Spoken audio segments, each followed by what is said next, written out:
আমি বলতে আমরা ভাবি আমার এই শরীর বা দেহটাকে, যেটাকে সুন্দর রাখি, যেটা নিয়ে গর্ব করি, কিন্তু এটা তো পঞ্চভূত বা পঞ্চতত্ত্ব দিয়ে তৈরি মাত্র।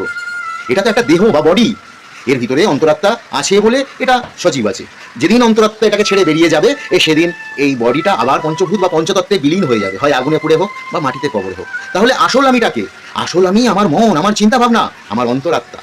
আমরা আমাদের অন্তরাত্মাকেই ভুলে যাই, নিজের আমিটাকেই চিনতে পারি না বলে লক্ষ্যে পৌঁছাতে পারি না। তাই সবার আগে আমাকে নিজেকে চিনতে হবে। কিভাবে চিনবো? ধ্যানের মধ্যে দিয়ে। এইভাবে দুটো আঙ্গুলকে টাচ করে সোজা হয়ে তুমি যখন ধ্যান বা মেডিটেশনে বসবে, দেখবে তুমি তোমার হৃদস্পন্দন অনুভব করতে পারছো। তার জন্য কোনো মেশিন বা কোনো যন্ত্রের প্রয়োজন হচ্ছে না। অর্থাৎ আমরা ধ্যানের মধ্যে দিয়ে নিজেকে চিনতে পারি। তাই একজন সন্ন্যাসী ধ্যানের বসে তিনি সূক্ষ্ম শরীরে এক জায়গা থেকে অনেক জায়গায় গমন করতে পারে, এটা আমরা শুনেছি। ধ্যানে সমাধি হয়, আমরা শুনেছি। অর্থাৎ ধ্যানের মধ্যে দিয়ে তুমি তোমাকে চিনতে পারবে, ধ্যানের মধ্যে দিয়ে তুমি তোমার সাথে তোমার ঈশ্বরের যে যোগসূত্র সেটাকে অনুভব করতে পারবে, ধ্যানের মধ্যে দিয়ে তুমি তোমার আমিকে চিনতে পারবে, তাই না? রাধে।